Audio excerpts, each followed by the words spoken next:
warahmatullahi wabarakatuh. Om Swastiastu, Namo Buddhaya, salam kebajikan bagi kita semua. Selamat sore.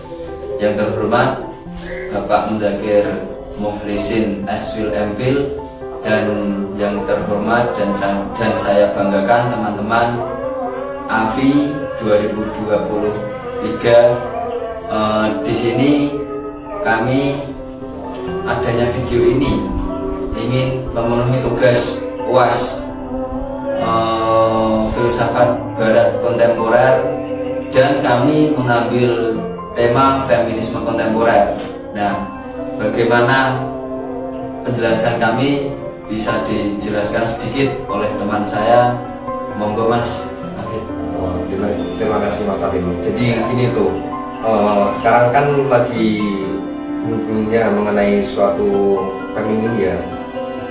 Nah, apakah bisa menjelaskan mengenai feminisme? Nah, yang dimana feminisme ini itu suatu pergerakan yang muncul setelah postmodern. Nah, selain itu gerakan ini juga terjadi pada gelombang kedua dan ketiga. Nah, pada mulanya gerakan ini itu suatu pergerakan demo dari perempuan yang berasalkan dari Amerika Serikat yang ingin memperoleh hak pilih dan selama gelombang feminisme baru. Nah, jadi pada feminisme ini salah satu alasan gerakannya yaitu berkeyakinan bahwa feminisme gelombang kedua menyimpang dari tujuannya untuk mencapai kesetaraan yang mengarah pada sesuatu yang disebut dominasi baru. Kemudian post-feminisme ini menata gagasan bahwa semua perempuan berbagi pengalaman berdasar yang sama karena diskriminasi gender. Nah, dari hal tersebut, apakah Mas Alim bisa menjelaskan mengenai konsep-konsep penting dari feminisme itu sendiri? Baik, terima kasih. Feminisme sendiri, menurut yang makalah yang saya buat itu, berhubung makalah feminisme itu kita yang buat, jadinya tidak gimana, saya bisa lebih bisa memahami lah tentang feminisme itu.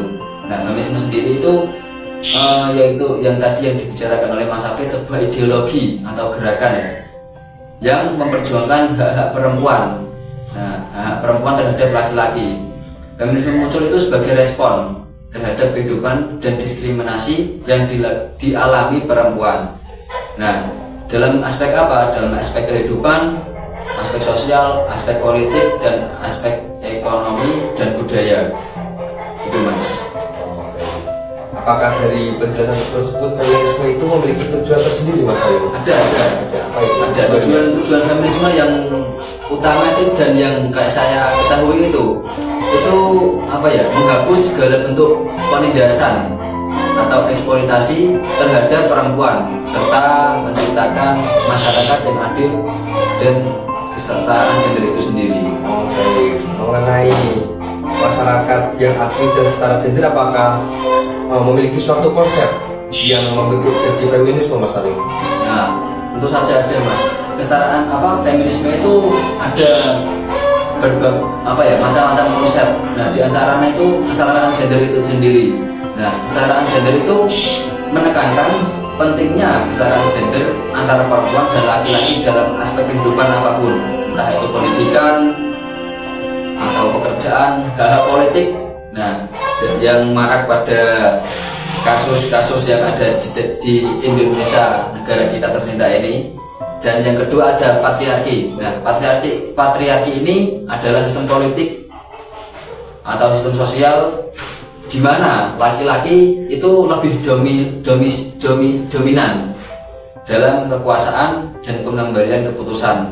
Nah, yang ketiga itu ada identitas gender. Identitas gender sendiri itu mengakui bahwa identitas gender adalah konstruksi sosial yang bervariasi dan dari waktu ke waktu. Dan yang terakhir itu ada interseksialitas. Nah, kurang lebih seperti ya, maaf kalau emang salah-salah bicaranya. Itu yaitu konsep interseksialitas mengakui bahwa pengalaman perempuan tidak dapat dipisahkan dari faktor-faktor lain seperti ras, kelas, dan orientasi seksual,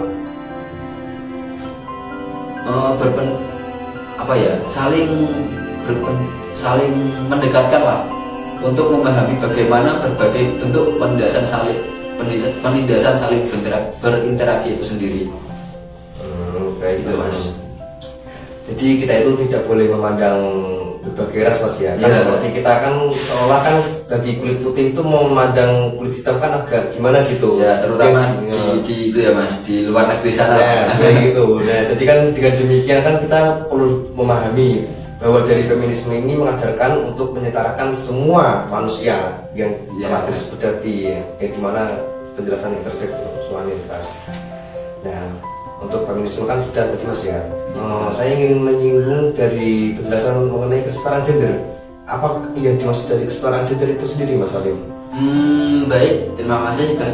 Menurut yang saya tahu ya Mas, Ya. kesetaraan gender itu kondisi di mana perempuan dan laki-laki itu memiliki hak. Jadinya tidak ada perbedaan antara laki-laki dan perempuan, sama halnya dengan ras kulit putih dan kulit hitam itu sendiri. Ya. Tapi di sini kesetaraan gender yang dimaksud itu antara kaum Hawa dan kaum Adam. Nah, intinya itu Mas. Ya. Baik, mengenai kesetaraan gender tadi, apakah dari sudut pandang agama bisa memberikan suatu penjelasan, Mas Alim? Terkait agama sendiri, berhubung saya ini agama Islam dan insya Allah semoga saja tidak Islam KTP. Ya. Kalau di agama Islam tentunya itu ada kesetaraan gender, tapi yaitu tadi yang saya bicarakan patriarki, lebih ke patriarki menurut saya pribadi. Soalnya di mana-mana kan umumnya imam itu laki-laki. Nah, di Islam itu lebih menekankan ke laki-laki ketimbang perempuan. Tapi dari ajarannya sendiri itu Nabi Muhammad itu menyetarakan semuanya. Semua itu setara. Nah, ini semua itu setara di mata Allah. Intinya ya, Mas. Oke, berarti seperti dimana dari Anissa itu Mas ya, Iya. yang mengucapkan bahwasanya arijalu qawwamuna 'alal nisa. Ya, itu Mas. Bahwa laki-laki itu di atas sebenarnya wanita, tapi tidak semena-mena bahwa dari itu diperkuat gitu. Iya, betul. Tapi gini Mas, tapi saya kan cuma memahami konsep ya Mas. Iya, Tapi konsep. belum tahu tokoh-tokoh feminisme itu ada nggak sih sebenarnya. Dari Mas Safi sendiri tahu nggak tokoh-tokoh feminisme yang sangat-sangat terkenal yang belum saya ketahui itu? Oh, jadi gini Mas ya, feminisme yang ditampilkan juga kontemporer. Ya. Jadi saya mengetahui beberapa tokohnya, di antaranya yaitu ada Judith Butler, Michelle Lee-Dov, sama Bill Hawke. Nah, Judith Butler sendiri itu menyatakan bahwa feminisme yaitu bukanlah suatu esensi yang melekat atau kategori alami yang tetap, melainkan sebuah tindakan yang bernilai performatif ataupun serangkaian perilaku dan ungkapan yang dilakukan secara berulang dan dibentuk oleh budaya. Nah, kemudian mengenai tokoh kedua yaitu Michelle Lee-Dov. Beliau ini menekankan perlunya perempuan untuk mengukir jalur intelektual mereka sendiri dan mempertanyakan narasi yang didominasi laki-laki yang secara historis telah merasuki wacana filosofis. Nah, dari sinilah wanita itu juga berhak untuk berpikir secara kritis. Nah, tidak hanya laki-laki saja yang dapat berpikir kritis, melainkan perempuan juga berhaknya. Kemudian ada satu lagi Mas Salim, itu salah satu tokohnya yaitu ada Bill Hawke. Nah, di antaranya itu gagasan beliau tentang mengenai feminisme, menjelaskan mengenai interseksionalitas ya seperti tadi ya, kemudian kritik terhadap patriarki ya, kan patriarki itu kan dimana laki-laki kan di atas segalanya. Ya. Nah, dari beliau ini mengkritik pada sistem patriarki, gimana caranya supaya antara laki-laki dan perempuan itu bisa setara gitu Mas Ali. Ya, kemudian penekanan pada pendidikan. Nah, kan pada masa-masa saat itu emang benar-benar fokus pendidikan itu pada laki-laki. Mereka perempuan itu dibatasi, batas dan minimal gitu. Ya. Pada beliau ini mengajarkan bahwa di antara laki-laki maupun perempuan itu harus setara, harus memiliki pendidikan jenjang yang sama, tidak ada batas seperti itu. Selain itu juga pentingnya cinta dan komunitas. menawarkan kerangka kerja yang komprehensif untuk memahami feminisme sebagai gerakan untuk keadilan dan pembebasan sosial. Nah, dari gerakan inilah bahwa suatu kelompok itu tidak haruskah laki-laki, melainkan harus ada perempuannya juga, kan mengenai Setara ya, sosial, Mas, ya. nggak ada bedanya. Itu sih Mas ya, di antara tokoh-tokoh ketiga itu. Tapi ada nggak yang tokoh yang mengkerucut dan cocok untuk Mas Hafid sendiri itu? Oh iya, saya itu paling setuju mengenai feminisme kontemporer pada feminisme barat saja khususnya itu, yaitu tokoh Irigaray. Beliau ini mengemukakan ide bahwa perempuan itu seharusnya menjadi subjek yang mandiri dengan menawarkan budaya baru yang menekankan kesetaraan. Salah satu dari tujuan Irigaray ini yaitu menciptakan sistem yang memiliki karakter feminin agar ruang untuk kebangkitan identitas seksual positif bagi perempuan dapat terbuka lebar. Gitu Mas Aryo. Berarti kita itu terutama di Indonesia ini sebisa mungkin harus apa ya? Harus setara ya Mas ya sebenarnya. Betul. Tidak terlepas dari presiden kita yang sangat kita hormati, mantan presiden lah, yaitu Bu Megawati Soekarno Putri itu kan juga presiden perempuan pertama di Indonesia tentunya. Ya, baik. Dan juga ada si tokoh feminisme perempuan itu tidak hanya ada di dapur ya kayak gitu kayak Era Kartini itu kan sudah sangat terkenal, yaitu dengan judul buku Habis Gelap Terbitlah Terang gitu ya Mas ya. Itu ya. Itu kan sangat sangat menginspirasi kita lah, terutama kaum perempuan itu sendiri.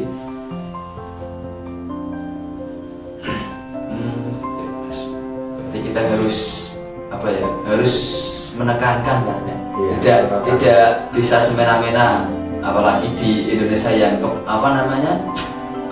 kental akan hukum ya. Kental akan hukum itu bukan manusia Mas ya. Padahal bukan si Martin dari Ciptaan Allah pun juga mengajarkan bahwa manusia dan perempuan itu harus setara. Dan seperti halnya ketika seseorang itu dapat perintah melaksanakan sholat, apakah sholat itu harus dilaksanakan lagi? Ternyata tidak. Perempuan pun juga berhak mendapatkan untuk perintah sholat. Dari agama pun juga sudah mengajarkan banyak sekali untuk kesetaraan ini. Apakah Mas Hafid ini kan ya sudah sangat malang melintang di di kampus, bisa nggak menyampaikan kesimpulan yang tadi kita paparkan untuk teman-teman yang menonton ini? Baik, jadi gini Mas Aryo, feminisme itu merupakan pergerakan untuk mencapai kesetaraan hak dan kesempatan antara perempuan dan laki-laki. Jadi tujuan ini untuk mengakhiri penindasan terhadap perempuan melalui penghapusan sistem patriarki dan diskriminasi gender. Kemudian selain itu, feminisme Kristen dan Muslim memiliki pendekatan berbeda, namun tujuan yang sama dalam memperjuangkan hak-hak perempuan sesuai ajaran agama masing-masing. Nah, di antara tokoh-tokohnya tadi yang sudah disebutkan, yaitu nanti bisa teman-teman pelajari. Di antara tokohnya yaitu ada Judith Butler, Simone de Beauvoir, Bill Hawkes, dan Ruth Irigaray yang telah memberikan kontribusi yang dimana kontribusinya itu sangat signifikan dalam mengubah pemahaman tentang gender, kemudian menyoroti isu-isu interseksionalitas, dan yang terakhir itu mengadvokasi inklusi perspektif perempuan dalam berbagai bidang. Nah, jadi di sini tuh perempuan emang tidak ada batasannya, kalau bisa ya harus setara dengan laki-laki Mas Aryo gitu. Berarti kita sangat-sangat bersyukur ya Mas atas tokoh-tokoh yang tadi dijelaskan itu. Kita harus bersyukur lah, kita bisa kita bisa meniru, bahkan bisa menerapkan di kehidupan sosial kita bahwasanya kesetaraan gender itu perlu dan tidak semua itu harus laki-laki ya Mas ya. Betul Mas Aryo, itu sangat perlu banget di sistem sosial itu, apalagi ketika kita mengadakan suatu acara itu kan apabila tidak ada perempuan itu sangat sulit untuk mempertimbangkan pertimbangan kita. Gitu Mas Aryo. Ya teman-teman, mungkin itu yang bisa kami sampaikan, kurang lebihnya mohon maaf. Terlebih-lebih lagi dari omongan dan kita kita masih belajar, kalau ada kesalahan bisa dikoreksi. Mungkin itu dari saya pribadi dan Mas Hafid. Kami undur diri. Terima kasih. Wassalamualaikum warahmatullahi wabarakatuh.